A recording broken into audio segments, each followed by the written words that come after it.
화요일의 데이트 정의당 노회찬 원내대표 자리에 함께했습니다. 안녕하세요. 네, 안녕하세요. 반갑습니다. 예, 반갑습니다. 김어준 공장장이 일주일간 휴가를 갔습니다.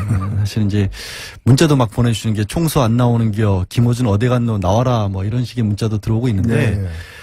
공장장 없는 동안 혹시라도 뭐 불편하셨던 거 이번 기회에 좀 마음 편히 말씀을 좀 해주시면 좋겠고요. 총수가 유럽 쪽으로 갔다고 하는데 공장장이 뭐 최순실 돈 찾으러 갔을까요?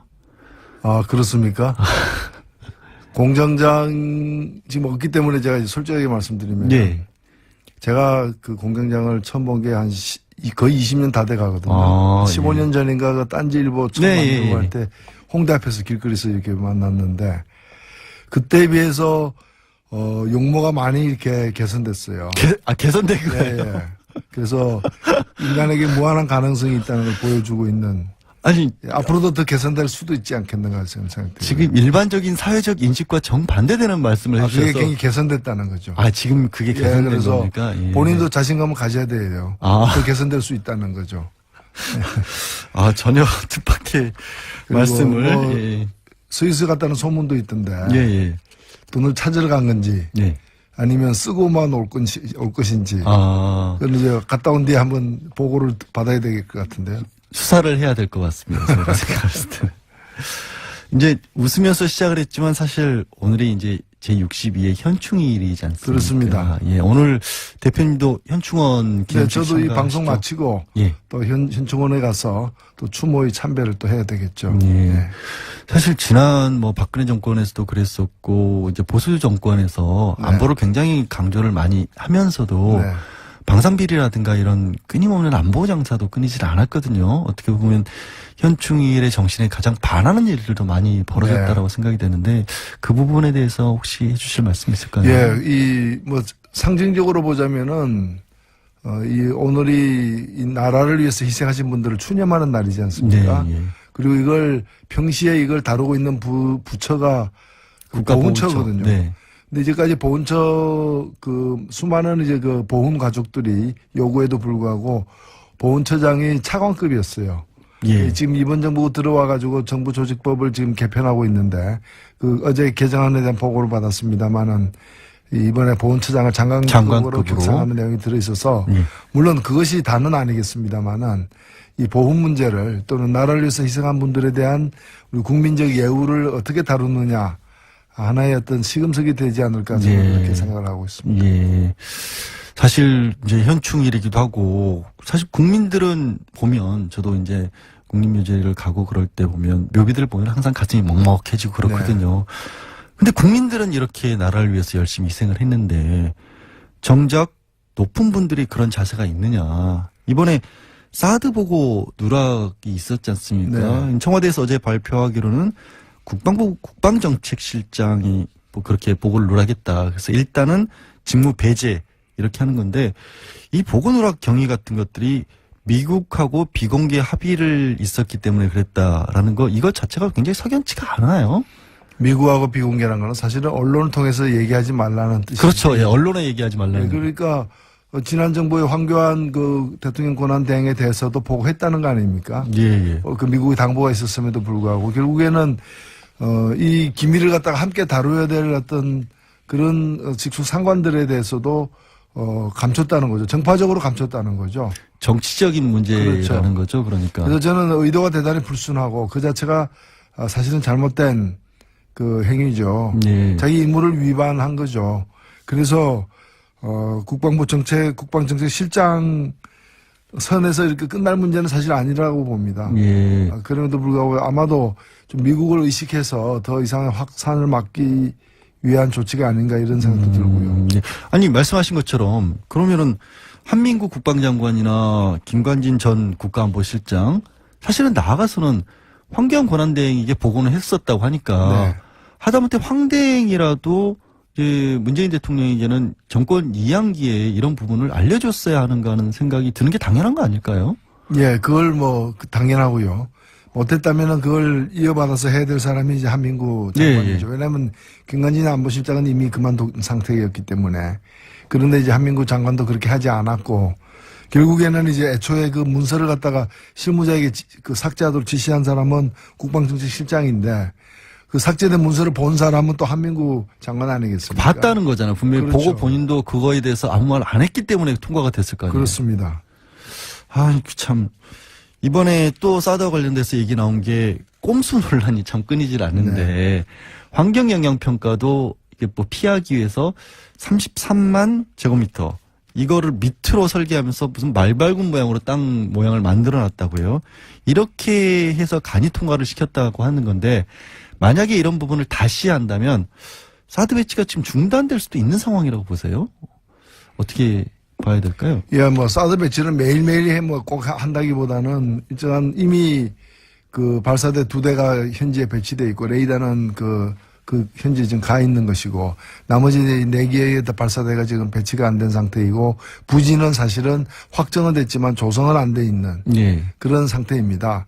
그렇기 때문에 여러 가지 앞으로의 어떤 그 공사가 필요한데 이런 걸 하기 전에 즉 배치를 실질적으로 이렇게 하기 전에 완료하기 전에 환경영향평가를 해야 되고 그거는 전체 부지된 평가여야지. 70만 평방미터가 그렇죠. 넘죠 사실은. 그걸 갖다가 이렇게 이렇게 용이하게 타고 넘기 위해 가지고 잘라가지고 한다거나 이런 식으로 눈속임을 갖다 해서는 안 된다고 생각됩니다. 제대로 해야 된다고 봅니다. 일단 제대로 한다면은 그 뒤엔 필요성은 다시 별개의 문제라는 말씀으로 제가 이해를 할 것 같고요. 방위비 분담금을 사드 비용으로 또 쓴다라는 얘기까지도 나오고 있습니다. 그러니까 한미 상호 방위 조약에 의해서 방위비 분담금이 있고 미국이 쓸 수 있는 우리가 내는 돈을 미국이 쓸 수 있는데 그 돈을 다시 사드 비용으로 전용할 수 있다라는 얘기가 일부 언론에서도 보도를 했단 말이에요.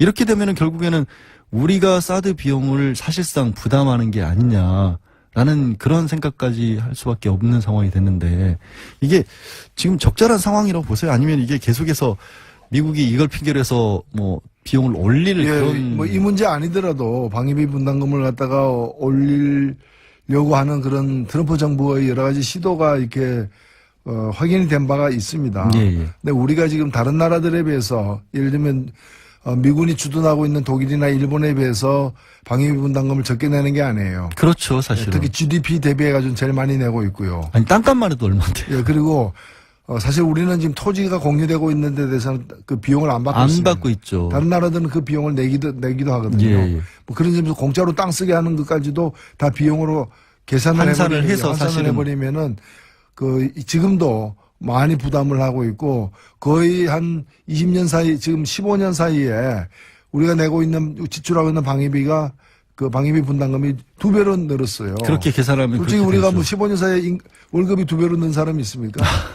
그거 생각하면 많이 지금 부담하고 있기 때문에 신중해야 된다고 봅니다. 예, 알겠습니다. 사드 관련 문제는 여기까지 좀 마무리를 하고요. 국회 상황을 짚어봐야 될 것 같아요. 현재 내일부터 이제 정말로 국회가 뜨거워질 것 같은 게 당장 김상조 공정거래위원장 후보자 인사청문 보고서 채택을 앞두고 있지 않습니까? 네네. 일단은 정의당 내부에서 김 후보자에 대해서는 어떻게 평가를 하고 있습니까? 예, 저희들은 뭐 누구라도 공정하게 정말 객관적으로 검증을 해야 된다고 봅니다. 그런데 김상조 공정거래위원장에 대해서는 굉장히 많은 어떤 의혹이 있는 양 제기가 되었습니다. 예. 그래서 저희들도 그걸 하나하나 낱낱이 이렇게 세부적으로 들여다봤는데 사실 공직 후보자로서 이렇게 그 청문회에 올라서는 사람들 중에서는 꽤 좀 상위급이 아닌가. 상위급이다. 예. 그래서 소문은 무성했지만은 별로 먹을 게 없는 잔치처럼 별로 문제점들이 드러나지 않아서 저희들을 볼 때는 물론 이제 완벽하게 어떠한 법률도 위배된 바 없는 건 아닙니다. 주민등록법 위반한 점도 있는 것이고 다 있지만은 기본적으로 그게 이제 불법성의 어떤 정도라거나 또는 그 고의성의 문제라거나 반복되었느냐의 문제라거나 문제가 심각하냐 등등을 살펴봤을 때 적격이다. 이렇게 보고 있습니다.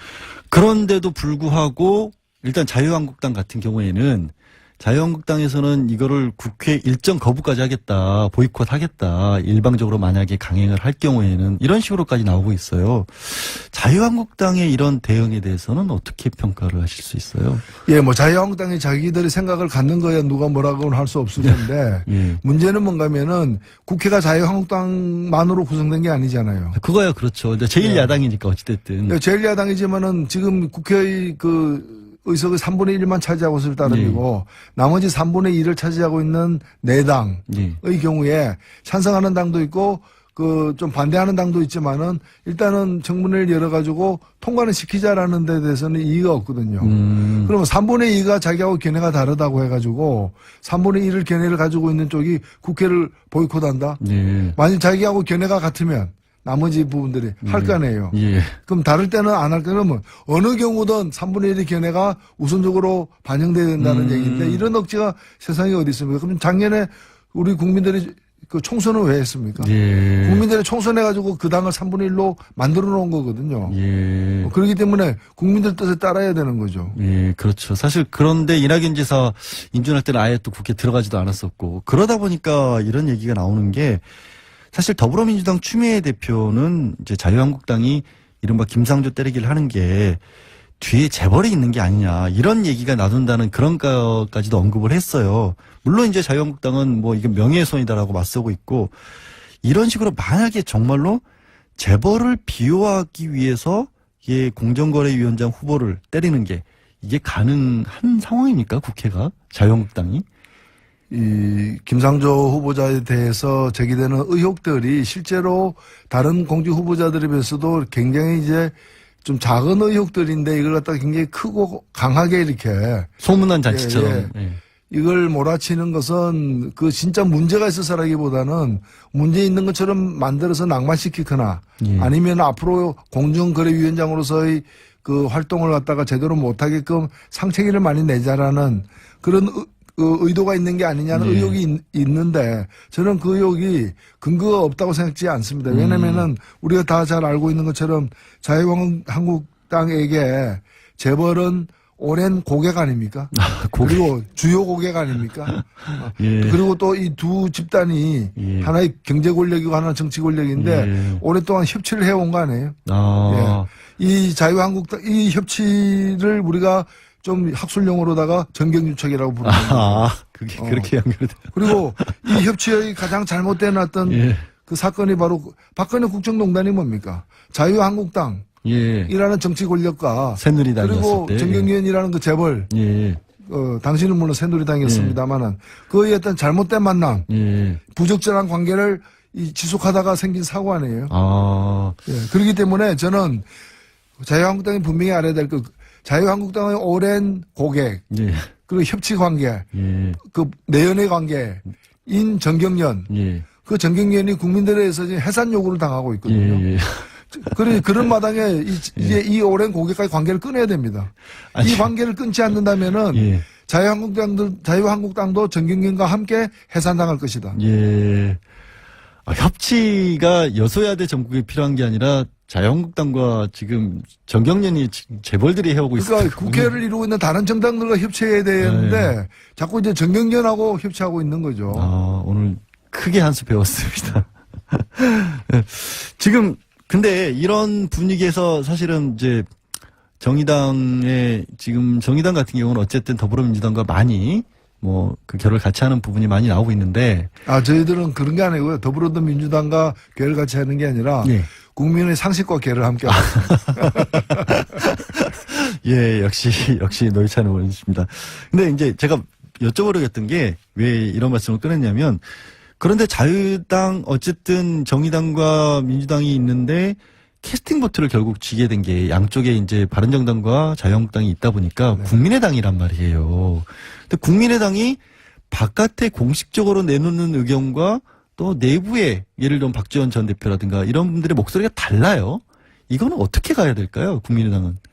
저는 뭐 이번에 김상조 공정거래위원장 내정자에 대해서는 박지원 전 대표나 김성식 그 정책위 의장 이런 분들이 좀 국민들의 상식을 좀 반영하는 발언을 하고 계신 걸로 알고 있고요. 그분들이 상식이라는 거. 예, 그리고 아직 이게 확정이 된 건 아니죠. 내일 그 의원총회를 다시 열어서 최종 결정하겠다고 하니까 제가 볼 땐 뭐 큰 문제가 없으리라. 오히려 국민의당도 통과를 시키리라는 쪽에 더 무게를 두고 계신 거네요, 그러면? 예, 뭐 국민의 당이니까. 아, 그렇죠. 국민의당이라는 이름이 참 그러고 잘 지은 이름이에요. 국민의 뜻을 제대로 받들기 무거운 이름이죠. 무거운 이름이죠. 예, 그렇습니다. 무거운 이름이죠. 예. 굉장히. 알겠습니다. 만약에요. 지금 사실은 공정거래위원장 같은 경우에는 국회에서 인준 안 해도 청와대가 마음을 먹으면 임명할 수 있는 자리 아니겠습니까? 문재인 대통령 어떤 선택을 할까요? 만약에 반대를 하더라도 혹시 이런 귀조에서도 강행을 하실까요? 아니면은 뭐 조금 마음을 잘리 먹거나 그렇게 나가실까요? 가야죠. 가야 된다. 예. 철로 위에 뭐가 있다고 해서 기차가 멈추지는 않습니다. 아니 그거 굉장히 무서운 얘기처럼도 들리는데요. 아니 이 저는. 경우에는 그냥 가야 되는 거고요. 예.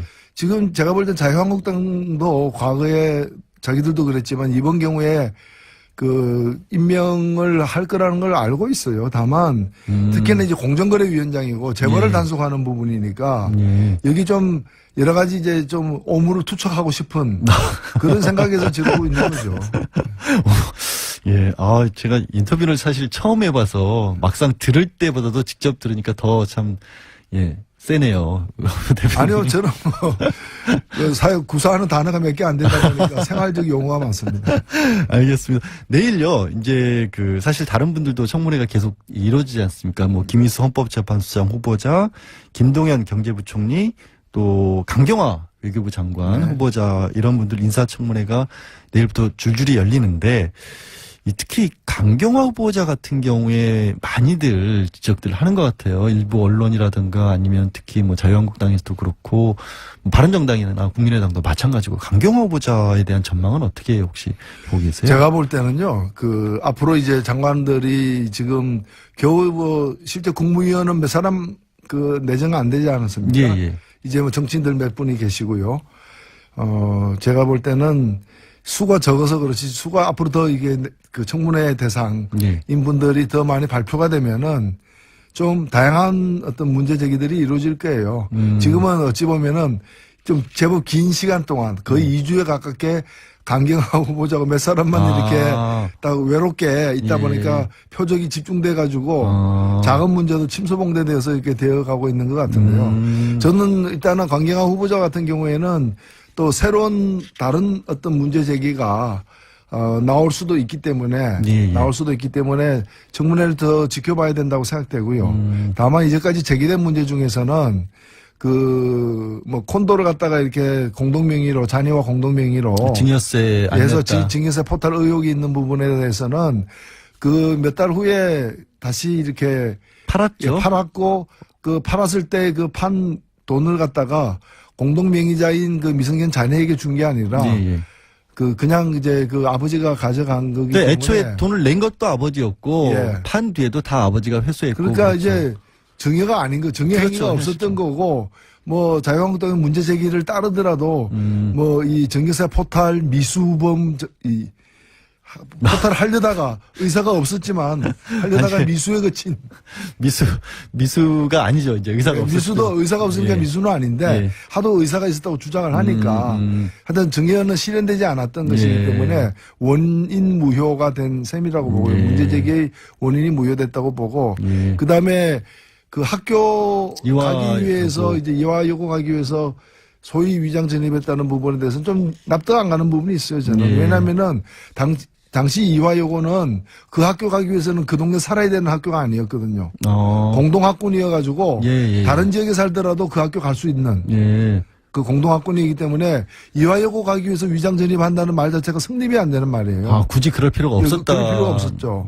근데 주소는 또 이화 요구 근처로 옮긴 건 사실이거든요. 관사라던 거. 근데 제가 그것도 이해 안 가는 게 옮긴 학생은 처음에는 학생만 이제 한 달 뒤에는 있다가 나중에는 아버지 형제까지 그렇죠. 이제 온 거 아닙니까? 그런데 그 학생은 미성년이잖아요. 미성년은 세대를 구성할 수 없으니까 세대주 전입이 안 되거든요. 그렇죠. 그럼 다른 사람의 다른 세대주의 동거인으로 들어갔다는 얘기인데 그럼 그건 누구인지 그리고 그런 편의는 왜 봐줬는지에 대해서 좀 소상하게 해명을 하면은 큰 문제가 없지 않겠는가. 네. 저는 뭐 이렇게 생각합니다. 이제 대표님 표현을 빌자면 이제 협치 관계에 있고 고객의 만족을 위해서 자유한국당은 목소리를 크게 내고 있을 뿐 해명이 제대로 되면 큰 문제가 없을 수 있다라고 보시는. 그리고 오히려 자유한국당의 사실은 제가 뭐 넘겨짚으면은 정통 외교부 관리가 아닌 어떤 강점과 장점도 있지만 예. 또 뭐 이 사강과 직접 이렇게 다뤄보지 않은 사강 4대 강국을 직접 다뤄보지 않은 이제 주로 유엔에서 다자간 협정이나 인권 문제에 치중했던 전문가이기 때문에 4강 외교를 제대로 할 수 있는가라는 문제 제기가 보수 일각에서 있어요. 그러면 그런 걸 가지고 외교와 관련된 여러 가지 노선이라거나 정책적 준비라거나 이런 걸 갖다가 검증하는데 능력 검증을 해야지. 예, 심혈을 기울여야지. 좀 엉뚱한 데 자꾸 파고 있는 거 아니냐. 보수 세력으로서도 직무를 유기하고 있다. 저는 그렇게 생각합니다. 알겠습니다. 지금 또 어제 이제 문재인 정부가 계속해서 강조해 왔던 일자리 관련돼서 그러니까 내일 추가 경정 예산안 11조 2천억 원 가량을 국회에 제출하겠다고 밝혔습니다. 이렇게 11조를 들여서 11만 개 일자리를 만들겠다는 게 이제 핵심이겠죠. 여기에 대한 정의당의 평가는 어떻습니까? 예. 뭐 저희들은 뭐 절반은 좀 긍정적으로 평가를 하고 또 절반은 과거의 추경 편성의 어떤 한계를 답습한 부분도 없지 않다는 좀 그런 따끔한 말씀도 드리고 싶은데요. 우선 일자리 중심으로 이렇게 추경을 편성한 것은 굉장히 높게 평가할 만하다고 보고요. 두 번째는 뭔가면은 새로운 어떤 재원을 갖다가 국민의 이제 채권을 발행한다거나 해서 국민의 어떤 재정적 부담을 늘리면서 그걸 재원으로 추경을 편성한 게 아니라 남는 돈. 기존 세수가 많이 있다. 세수가 늘어난 것 등을 가지고서 그 한계 내에서 이제 편성했다는 점에서는 평가할 만하다. 이렇게 생각이 되고요. 다만 이제 일자리 문제는 이제 나중에 아마 이거 다 논란이 될 것이기 때문에 제가 말씀을 드립니다만은 실제 공무원 일자리 늘린 거는 12,000개밖에 안 돼요. 그렇죠, 사실. 그리고 왜 공무원 일자리 늘리냐라고 볼멘소리 하는 그 정치 세력들도 있는데 이 일자리가 공무원 중에도 소방관, 교사, 경찰, 고사. 안 그래도 국민들의 어떤 편익을 위해서 하는 일자리이기 때문에 이거는 다른 나라에 비해서도 우리가 공무원 전체도 그렇지만 이런 류의 공무원 수가 절대 부족입니다. 이게 다 국민들의 안전하고 관계되는 부분이고 편익하고 관계되는 부분이거든요. 그래서 이걸 늘린 것 자체는 전혀 문제가 되지 않는다고 보고 다만 이제 이런 해마다 예산에 들어가는 고정 일자리는 12,000개밖에 안 돼요. 그런데 그 12,000개밖에 안 된다고 하셨지만 그래도 자유한국당에서는 또 이거 12,000개 늘려놓으면 계속해서 돈 들어가야 되는 거 아니냐? 세금 들어가야 되는 거 아니냐? 이거 12,000개 늘려놓고 계속해서 돈을 넣어야 됩니다. 돈을 넣어야 된다. 그럼 우리가 지금 인구 10만 명당 공무원 비율이라거나 이런 거 보면은 현저히 떨어지거든요. 경찰도 현저히 떨어지고 그러니까 여러 가지 사건 사고도 많은 거 아니겠습니까? 그래서 국민의 안전 비용이기 때문에 세금 걷어가지고 미르재단 만들고 이런 거 할 게 아니라 바로 이런 데 써야 되는 것이죠. 알겠습니다.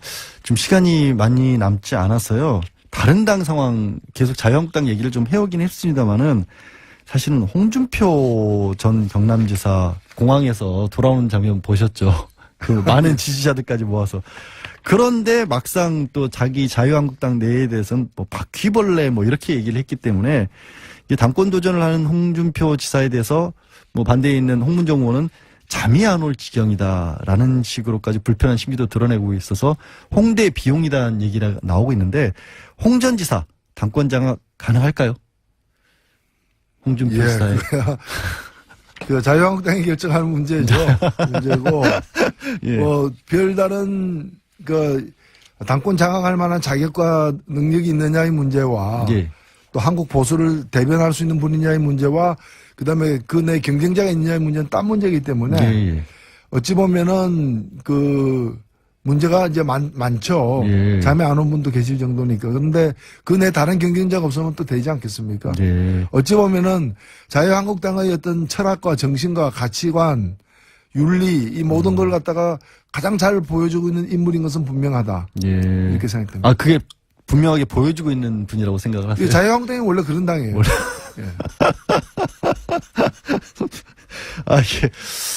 자유한국당에서 반론이 있으시다면 늘 말씀드리지만 반론 보장해 드립니다. 아니 반론이 있다면은 예. 그 홍준표 당대표를 안 만들어야죠. 반론이 있으면 홍준표를 당대표로 만들지 마라. 홍준표 지사를. 예, 명쾌하게 정리를 이렇게 해주셨습니다.